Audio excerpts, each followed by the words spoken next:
అందరికీ నమస్కారం, శుభోదయం. Welcome to profit master. ఇవాళ 18th జనవరి సాటర్డే.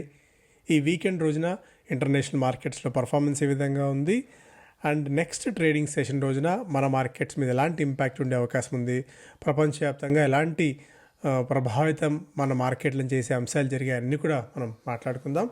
సో ఫస్ట్ మనం ఆల్రెడీ చెప్పినట్టు గతంలో ఆర్జీసీఆర్ మేనేజ్మెంట్తో మాట్లాడాము. ఆర్జీసీఆర్ నుంచి మ్యాక్సిమం మన తెలుగు స్టేట్స్లో ఉన్న ప్రజలకి, ఎస్పెషల్లీ ప్రాఫిట్ మాస్టర్ వాళ్ళకి, ఫ్యామిలీ మెంబర్స్కి ఎంతో కొంత బెనిఫిట్ చేసే విధంగా ఈ మెంబర్షిప్ అని. యాక్చువల్గా అయితే వాళ్ళ membership cost 7.5 lakhs plus GST. So దాన్ని తెలుగు స్టేట్స్లో ఫస్ట్ ఇంట్రడ్యూస్ చేస్తున్నారు కాబట్టి వాళ్ళు 3.75 lakhs జిఎస్టీ మ్యాక్సిమం ఆఫర్ పెట్టారు. నేను పర్సనల్గా అడిగాను. సో 3.5 lakhs ప్లస్ జిఎస్టీ ఇచ్చే విధంగా అట్లీస్ట్ 25,000 బెనిఫిట్ మన వాళ్ళకి ఎక్స్క్లూజివ్గా ఇవ్వండి అని చెప్పి. సో 26th వరకు ఎవరైతే రిజిస్టర్ చేసుకుంటారో వాళ్ళకి 3.5 lakhs ప్లస్ జిఎస్టీకి membership life time and transferable membership. So wife and హస్బెండ్కి 25 years లోపున్న ఇద్దరు కిడ్స్కి ఈ మెంబర్షిప్ కార్డ్స్ లభిస్తాయి. దేశవ్యాప్తంగా 110 క్లబ్స్లో అఫిలియేషన్ ఉన్న క్లబ్స్తో మీరు ఈ ఫెసిలిటీస్ వాడుకోవచ్చు. హైదరాబాద్లో ప్రధానమైన క్లబ్స్ ఉన్నాయి, బెంగళూరులో ప్రధానమైన క్లబ్స్ ఉన్నాయి.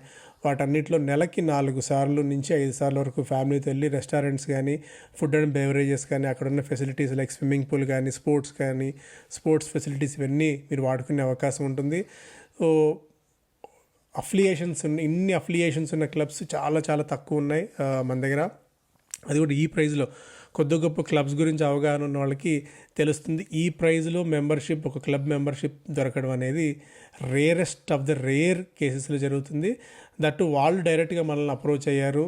సో మేనేజ్మెంట్ దీని మీద కొద్దిగా విజన్తో ఉంది కాబట్టి మనం దీని గురించి కొద్దిగా ఇంట్రెస్ట్గా మాట్లాడాలి. 26th లోపు రిజిస్టర్ చేసుకొని పేమెంట్ పూర్తి చేసుకునే ఇది చేసుకోండి.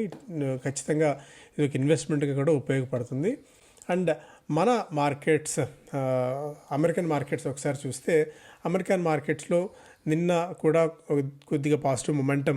నాస్డాక్ 1.5%, S&P 500 1%, అలాగే డౌ జోన్స్ 30% మేర లాభాలని ప్రస్తుతం 30% లాభాలతో నిన్న ముగిసింది. ఏషియన్ మార్కెట్స్ కూడా ఒకసారి చూస్తే నికాయ్ అండ్ నిఫ్టీ మాత్రమే నిన్న కొద్దిగా బలహీనంగా ముగిస్తే హాంకాంగ్, షాంఘై రెండు పాజిటివ్గా క్లోజ్ అవ్వడం అయితే చూసాం. యూరోపియన్ మార్కెట్స్ కూడా మెజారిటీ ఆఫ్ యూరోపియన్ మార్కెట్స్ అన్నీ కూడా పాజిటివ్గానే ముగిసాయి. క్రిప్టో కరెన్సీలో bitcoin gains as Trump reportedly plans crypto executive ఆర్డర్ని ఆయన తీసుకురాబోతున్నారు ఒక వార్తల నేపథ్యంలో మరొకసారి బిట్కాయిన్లో మొమెంటం మొదలైంది. $1,00,000 మార్క్ని మరొకసారి బిట్కాయిన్ క్రాస్ చేసింది. Gold poised for third weekly gain as markets look to Trump inauguration. So Trump inauguration తరుణంలో గోల్డ్లో మళ్ళీ కొద్దిగా మొమెంటం, $2,750 స్థాయికి మళ్ళీ గోల్డ్ చేరుకుంది.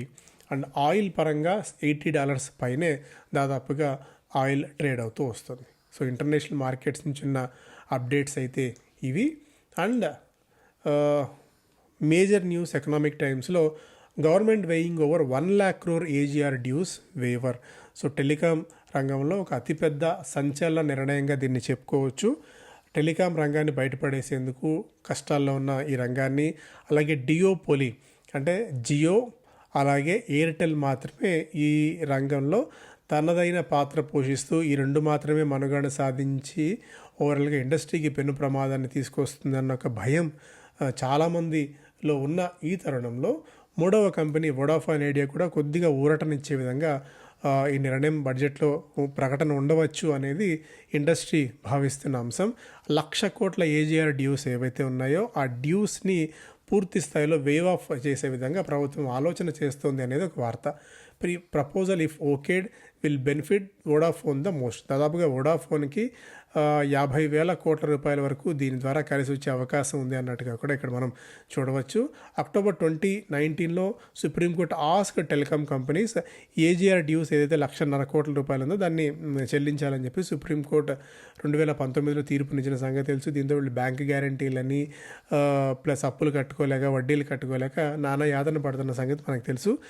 దీంతో మెజారిటీ వొడాఫోన్, తర్వాత Airtel and Tata tele services. ఈ 3 ప్రధానమైన కంపెనీలు ఈ ఏజీఆర్ డ్యూస్ నేపథ్యంలో ఇబ్బంది పడుతూ వస్తున్న సంగతి తెలుసు. ఒకవేళ ఇదే కనుక జరిగినట్టే ఏజీఆర్ డ్యూస్ని ప్లస్ వడ్డీని ఈ డ్యూస్ని కట్టాల్సిన అవసరం లేకుండా ప్రభుత్వం కనుక నిర్ణయం తీసుకుంటే పరోక్షంగా వొడాఫోన్ ఐడియా అప్పు దాదాపు 52,000 కోట్ల రూపాయల వరకు తగ్గుతుంది. భారతీయ రేట్లకి 38,000 కోట్ల రూపాయల వరకు, అలాగే టాటా టెలి సర్వీసెస్కి 14,000 కోట్ల రూపాయల వరకు ఆదా అయ్యే అవకాశం ఉంటుంది. దీనివల్ల వాళ్ళ నెట్వర్క్ని విస్తరించుకునే అవకాశం ఉంటుంది. 5G కానీ అడిషనల్ న్యూ టెక్నాలజీస్ మీద కానీ ఫోకస్ పెట్టే అవకాశం ఉంటుంది. సో మేబీ బడ్జెట్లో దీనికి సంబంధించిన ప్రకటన ఉండవచ్చు అనేది ఒక ఆశ. ఎలా టర్న్అవుట్ అవుతుందో చూడాలి. ఎయిర్టెల్కి, వొడాఫోన్ ఐడియాకి కాకపోతే టాటా టెలి సర్వీసెస్ రీటైల్ బిజినెస్లో లేదు, వాళ్ళు ఓన్లీ ఎంటర్ప్రైజ్ బిజినెస్లో ఉన్నారు కాబట్టి దానికి పెద్దగా బెనిఫిట్ ఉండకపోయినా ఈ 2 కంపెనీస్కి, వొడాఫోన్ ఐడియాకి అండ్ ఎయిర్టెల్కి పెద్దగా బెనిఫిట్ ఉండే ఛాన్సెస్ అయితే ఉన్నాయి. అయితే ఈ వార్తల నేపథ్యంలో విపరీతంగా స్టాక్స్లో పొజిషన్స్ తీసుకోవడం మాత్రం ధైర్యం చేసి చేయకండి. ఎందుకంటే ఎలాంటి నిర్ణయం అయినా సరే దాని రిపర్కషన్స్ చాలా ఎక్కువ ఉంటాయి. ఆల్రెడీ మార్కెట్లో న్యూస్ వచ్చింది అంటే ఇది ఇప్పటికే డిస్కౌంట్ అయ్యి ఉంటుంది కూడా అన్న విషయం గుర్తుపెట్టుకోండి. PM calls for investments in future ready auto. ఇంకా భారత మొబిలిటీ గ్లోబల్ ఎక్స్పో నడుస్తున్న సంగతి తెలుసు. సో ఈవీస్ మీద ఫోకస్ చాలా ఉంది. ఈవీస్ కూడా ఈసారి మెజారిటీ లాంచెస్ అయితే కనిపించాయి. Modi promises policy support for EVs. So electric వెహికల్స్కి పాలసీ సపోర్ట్ కూడా ఉంటుందని చెప్పి ప్రధానమంత్రి గారు చెప్పిన మాట ఈ సందర్భంగా. Salary loans freeze in lending winter. Fintechs shun quick credit as RBI cracks down on unsecured loans విషయంలో రిజర్వ్ బ్యాంక్ ఆఫ్ ఇండియా కఠినమైన నిర్ణయం తీసుకున్న తరుణంలో ఫిన్టెక్స్ కొద్దిగా ఇబ్బంది అవుతుంది. లోన్స్ ఇవ్వడం కూడా అంత ఈజీ కాని పరిస్థితి. సో లెండింగ్ వింటర్ నడుస్తుంది అన్నట్టుగా కూడా ఒక అప్డేట్ చూడవచ్చు. And Indian hotels Q3 profit after tax rises 33%. Tata గ్రూప్కి చెందిన ఇండియన్ హోటల్ కంపెనీ ఇయర్ గతంతో పోలిస్తే 33% మేర లాభాల్లో వృద్ధిని నమోదు చేసింది 3వ క్వార్టర్లో. సో ఈ 3 నెలల కాలానికి 633 కోట్ల రూపాయల లాభాలని కంపెనీ సాధించింది. అలాగే 29% మేర రెవెన్యూలో వృద్ధిని నమోదు చేసి 2,592 కోట్ల రూపాయలుగా నమోదు చేసినట్టు వెల్లడించింది ఇండియన్ హోటల్స్. మనం చాలా కాలం నుంచి కాన్ఫిడెంట్గా ఉన్నాం. చాలా కాలం క్రితం 140 రూపాయల నుంచి ఈ స్టాక్ గురించి మాట్లాడుతూ వస్తున్నాం అనేక సందర్భాల్లో ఇండియన్ హోటల్స్. సో మెరుగైన మంచి లాభాలను ఇచ్చింది. Axis bank because of concerns loan books issue తరుణంలో యాక్సిస్ బ్యాంక్లో కొద్దిగా బలహీనత చూసాం. 4% మేర నిన్న క్షీణత నమోదైంది axis bank after results. GAIL $1.8 billion మేర రష్యన్ కంపెనీతో ఒప్పందం కుదుర్చుకొని లీగల్ బ్యాటిల్ చేస్తూ ఉంటే గ్యాస్ప్రామ్తో వాళ్ళు దాన్ని సెటిల్ చేసుకున్నారు. $1.8 బిలియన్ స్థానంలో $285 మిలియన్ రష్యన్ కంపెనీతో వాళ్ళు ఒప్పందం కుదుర్చుకున్నారు. గతంలో ఈ రష్యన్ కంపెనీతో గెయిల్ ఒప్పందం కుదుర్చుకుంది అక్కడి నుంచి గ్యాస్ సరఫరా చేయడం కోసం. అయితే వాళ్ళ స్థానిక అవసరాల కోసం, వాళ్ళ అవసరాల కోసం దాన్ని వినియోగించుకొని గ్యాస్ సరఫరా ఒప్పందాన్ని ఖాతరు చేయని తరుణంలో వీళ్ళు ఆర్బిట్రేషన్కి వెళ్ళారు. గెయిల్ గెలిచింది. $285 మిలియన్ వరకు గెయిల్కి డబ్బులు రాబోతున్నాయి. Land sale gain lifts tech Mahindra net 92%. So land ఏదైతే ఒక ల్యాండ్ పార్సల్ అమ్మారు $54 మిలియన్ దీంతో వన్ టైం ప్రొసీడ్స్ కింద టెక్ మహీంద్రాకి కొద్దిగా డబ్బులు వచ్చాయి. 92% మేర లాభాలు పెరిగినట్టు ఇక్కడ కనిపిస్తుంది. అయితే లాస్ట్ క్వార్టర్తో పోలిస్తే 1250 to 983 crores తగ్గినట్టు కనిపించినప్పటికీ లాస్ట్ ఇదే క్వార్టర్లో అంటే గత సంవత్సరం ఇదే క్వార్టర్లో 500 కోట్ల రూపాయలుగా ఉన్న రెవెన్యూ ఇప్పుడు 983 కోట్ల రూపాయలుగా నమోదైంది. కాబట్టి దాదాపు 92% మేర వృద్ధి నమోదైనట్టు ఇక్కడ కనిపిస్తుంది. అయితే వన్ ఆఫ్ ఇట్స్ కైండ్ ఒకేసారి వచ్చిన డబ్బులు కాబట్టి ప్రాఫిట్స్లో సడన్ జంప్ వచ్చినట్టు కనిపిస్తుంది. ఇప్పుడు టెక్ మహీంద్రా విషయంలో కానీ, టీసీఎస్ విషయంలో కానీ, ఇన్ఫోసిస్ విషయంలో కానీ, ఈవెన్ ఎల్ఎన్టీ మైండ్ ట్రీ విషయంలో ఏదైనా సరే రిజల్ట్స్ బాగున్నప్పటికీ కూడా గైడెన్స్ సరిగా లేదనో లేకుంటే స్టాక్ ఇప్పటికే బాగా పెరిగాయన్న ఉద్దేశంతో విపరీతంగా స్టాక్స్లో సెల్లింగ్ అయితే చూసాం. నిన్న ఇన్ఫోసిస్ పాయింట్ ఆఫ్ వ్యూలో రిజల్ట్స్ డీసెంట్గానే ఇన్ఫోసిస్ రిజల్ట్స్ ఇచ్చింది. బట్ అయినప్పటికీ కూడా హోప్స్ విపరీతంగా ఉన్నాయి ఈ స్టాక్స్ మీద. సో పదే పదే ప్రతి quarter best of the best returns generate చేయడం, best of the best performance ఇవ్వడం అనేది ఏ కంపెనీ వల్ల అయ్యే పని కాదు.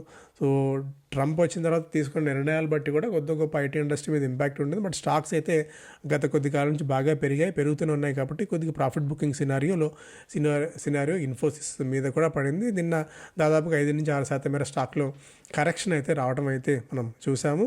సో స్టిల్ ఎప్పటికి కూడా Infosys best bet despite near term risks అన్నట్టుగా కూడా కొద్దిమంది అనలిస్ట్ కమ్యూనిటీ దీనికి ఒక కాంట్రేరియన్ బెట్ కింద ఇన్ఫోసిస్ మీద తరచు పెట్టింది. మనం అనేక సందర్భాల్లో గతంలో కూడా మాట్లాడుకున్నాం. IT industry, banking and financial services and pharma, ఈ 3 సెక్టార్స్ని, ఈ 3 థీమ్స్ని అట్లీస్ట్ సిప్ పద్ధతిన మ్యూచువల్ ఫండ్స్లో మనకు థిమాటిక్ ఫండ్స్ ఇన్వెస్ట్ చేసుకుంటూ వెళ్ళినా కూడా లాంగ్ టర్మ్లో అట్లీస్ట్ 5 to 7 years టైంలో డీసెంట్ రిటర్న్స్ వస్తాయి.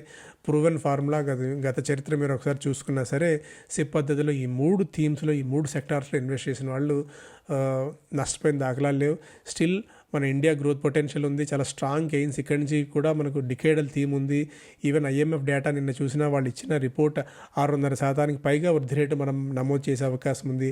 అలా చేస్తే ఈ సెక్టార్స్ అన్నీ ఖచ్చితంగా బెనిఫిట్ అవుతాయి. So public at large benefit అయ్యే సెక్టార్స్ ఇవన్నీ కాబట్టి ఖచ్చితంగా ఈ 3 థీమ్స్ని మీరు ఆర్డర్లో పెట్టుకొని మ్యూచువల్ ఫండ్స్లో, థిమాటిక్ ఫండ్స్లో ఖచ్చితంగా ఇన్వెస్ట్ చేసుకునే ప్రయత్నం చేయండి. దీనివల్ల ఖచ్చితంగా మీరు బెనిఫిట్ అవుతారు without any doubt. Wipro Q3 net surges 24.5% and consulting Boost lower cost.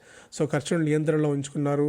Consulting business కొద్దిగా వాళ్ళకి బూస్ట్ కలిసి వచ్చింది. 25% మేర Q3 ప్రాఫిట్స్ పెరిగాయి. దీంతో నిన్న ఇక్కడ అమెరికన్ డిపాజిటరీ రిసీట్స్ ADRలో కూడా US మార్కెట్స్లో సో విప్రో షేర్లో కొద్దిగా జంప్ అయితే మనకు అనిపించింది. సో మండే రోజున మేబీ విప్రో కొద్దిగా లైమ్ లైట్లో ఉండే అవకాశం ఉంది.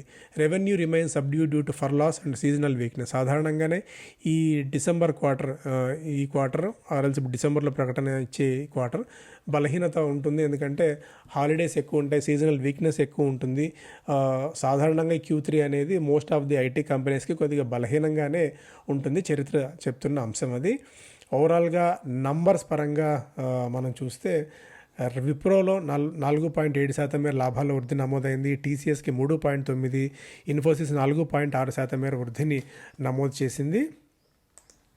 అండ్ HCL టెక్ కూడా అదే స్థాయిలో మనం లాభాలని అనౌన్స్ చేయటం అయితే చూసాం. ఆపరేటింగ్ మార్జిన్స్ పాయింట్ ఆఫ్ వ్యూలో 17.5% విప్రో, అలాగే మనకి TCS 24.5%, Infosys 21.3% and HCL tech 19.5%గా ఉంది మార్జిన్స్ పాయింట్ ఆఫ్ వ్యూలో చూస్తే. అండ్ జొమాటో వాళ్ళ బ్లింకిట్ బిజినెస్లో నిధులు కుమ్మరించబోతుంది. మరొక 500 కోట్ల రూపాయల మేర ఈ క్విక్ కామర్స్ బిజినెస్ బ్లింకిట్లో ఇన్వెస్ట్ చేయబోతున్నట్టు కూడా ఒక అప్డేట్. గోల్డ్ 82,000 రూపాయల మార్క్ని టచ్ చేయడం. శుక్రవారం రోజున మరొక 700 రూపాయలు పెరిగింది. ఒకటి డబుల్ వ్యామీ ఏంటంటే అక్కడ ఔన్స్ గోల్డ్ పెరుగుతుంది, ఇక్కడ రూపీ పతనం అవుతుంది. సో 2 ఇంపాక్ట్ గట్టిగా ఉన్న వల్ల సో గోల్డ్ 82,000 రూపాయల మార్క్ని టచ్ చేయడం అయితే చూసాం. అలాగే apex body for investment bankers says over 1000 IPOs expect in the next 2 years. రాబోయే 2 ఏళ్ల కాలంలో 1000 IPOs వచ్చే అవకాశం ఉంది అన్నట్టుగా కూడా ఇన్వెస్ట్మెంట్ బ్యాంకర్స్ ఆఫ్ ఇండియా, అంటే వీళ్ళ association of investment bankers of India చెప్తున్న అంశం. 1000 కంపెనీస్ IPO ఫ్లోట్ చేయొచ్చు రాబోయే 2 సంవత్సరాల కాలంలో. ఈ కంపెనీలన్నీ కూడా దాదాపు క్యాపిటల్ మార్కెట్స్ నుంచి 3 లక్షల కోట్ల రూపాయల వరకు సమీకరించే అవకాశం ఉంది అనేది వాళ్ళ అంచనా. సో అది చిన్న SMEలు కావచ్చు, ఆర్ఎల్స్ మెయిన్ బోర్డ్ కావచ్చు, ఏదైనా సరే. సో IPOs మీద విపరీతమైన ఫోకస్ అండ్ IPO ద్వారా నిధులు సమీకరించేందుకు కంపెనీలు కూడా పూర్తి స్థాయిలో సిద్ధమవుతున్నాయి. అండ్ ఈటీ ప్రైమ్లో ఇచ్చే కొన్ని వీక్లీ స్టాక్స్ ఇవి. Large and mid cap stocks that can give more than 25% return ఇచ్చే అవకాశం ఉన్న స్టాక్స్ జాబితా ఇది. గ్యాలక్సీ సర్ఫెక్టెంట్స్కి upside potential 65, PCBL 64. So ఇవన్నీ కూడా వాళ్ళు ఇచ్చిన స్టాక్స్ అయితే ఇంకొకసారి డీటెయిల్డ్గా చదువుకోవాలంటే మీరు ఈటీ ప్రైమ్లో ఒకసారి సబ్స్క్రిప్షన్ తీసుకోవాల్సి ఉంటుంది. అప్పుడు మాత్రమే మీరు ఇన్ డీటెయిల్డ్గా రిపోర్ట్స్ చదవచ్చు. జస్ట్ ఇది over view and snap shot మాత్రమే ఒకసారి పాస్ చేసుకొని మీరు చూసుకోవచ్చు. అలాగే కన్సిస్టెంట్గా స్కోర్ ఇంప్రూవ్ చేసుకొని లాభాలని నమోదు చేస్తున్న స్టాక్స్ ఇవి. ఈ జాబితాలో NHPC, Deepak nitrate, tube investment, Zydus, ITC, MCX ఉన్నాయి. ఇవి కూడా 32 నుంచి 55% మేర అప్సైడ్ పొటెన్షియల్ ఉండే అవకాశం ఉందని చెప్పి అన్లిస్ట్ కమ్యూనిటీ, చాలామంది అన్లిస్ట్ కమ్యూనిటీ ఇచ్చిన రికమెండేషన్స్ని, వాళ్ళ ఐడియాస్ని క్రోడీకరించి ఒక కన్సెన్సస్ కింద ఇక్కడ వీళ్ళు క్రోడీకరించిస్తూ ఉంటారు. దానికి సంబంధించిన అప్డేట్ ఇది. బిజినెస్ స్టాండర్డ్ ఫస్ట్ పేజ్లో future of mobility belongs to India, PM tells auto majors ఇది. And December quarter IT results hint better FY26. So ఈ కష్టకాలంలో కూడా డీసెంట్ రిజల్ట్స్నే ఐటీ కంపెనీస్ అనౌన్స్ చేశాయి. 26లో మేబీ ఇంకా దీని నుంచి బెనిఫిట్ ఉండే అవకాశం ఉంది. RBI sold $20.2 billion in November to back rupee. మాట్లాడుకున్నాం. ఇది మారుతి ఇండియాస్ లార్జెస్ట్ ఈవీ మేకర్గా రాబోయే ఏడాది కాలంలో మారాలి అనే లక్ష్యాన్ని నిర్దేశించుకుంది. Company's new launch e Vitara will be available with range of more than 500 kilometres. So బీవైడీతో పోటీ పడే విధంగా మేబీ ఇంత పెద్ద రేంజ్ని వీళ్ళు ప్రామిస్ చేస్తున్నారు. Maruti Suzuki. SBI life net దాదాపు 71% మేర పెరిగింది. ఐసిఐసిఐ లాంబార్డ్ ప్రాఫిట్ 68% మేర పెరిగింది. జియోఫిన్ లాభాలు ఫ్లాట్గా 295 కోట్ల రూపాయలు. గత క్వార్టర్లో 294 ఉంటే ఇప్పుడు 295 ఫ్లాట్ రిజల్ట్స్ని జియోఫిన్ అనౌన్స్ చేసింది. And stock of the day నిన్న మ్యాక్రోటెక్ని రికమెండ్ చేసింది. కొటాక్ అప్గ్రేడ్ చేస్తూ బై రికమెండేషన్ ఇచ్చింది. సో చాలా కష్టకాలం నుంచి బయటపడి మళ్ళీ ఒక పూర్వవైభవం దిశగా మ్యాక్రోటెక్ డెవలపర్స్ లోధా డెవలప్ అవ్వచ్చు అనేది కొటాక్ చెప్తున్నమాట. స్టాక్ ఇప్పటికి 26% మేర క్షీణించింది. సో గట్టి సపోర్ట్ లెవెల్స్ దగ్గర ఉంది.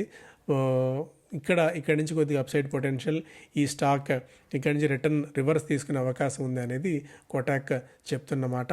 స్టాక్ టార్గెట్స్ పరంగా ఏదైనా ఇచ్చారేమో కూడా ఒకసారి చూద్దాం. బట్ ఓవరాల్గా ప్రీ సేల్స్ 12,820 కోట్ల రూపాయలుగా ఈసారి చేసింది. స్ట్రాంగ్ గెయిన్ ఉంది. ఇయర్ ఆన్ ఇయర్ 25% వరకు ఇక్కడ గెయిన్స్ ఏదో చూసాం. సేల్స్ నెంబర్స్ పాయింట్ ఆఫ్ వ్యూలో, బుకింగ్స్ పాయింట్లో అనేది కోటాక్ చెప్తున్నమాట. సో ఇవి ప్రధానంగా వార్తలు. ఈ వీకెండ్ రోజున స్టాక్కి బై రికమెండేషన్ ఇస్తూ 1340 రూపాయల టార్గెట్ ప్రైస్ ఇస్తుంది. అంటే ఇక్కడి నుంచి కూడా ఒక 19% మేర వృద్ధి ఈ మ్యాక్రోటెక్ డెవలపర్స్ లోధాలో ఉండే అవకాశం ఉంది అనేది కోటాక్ చెప్తున్నమాట. So an investment in lifestyle and legacy memberships that appreciate in value.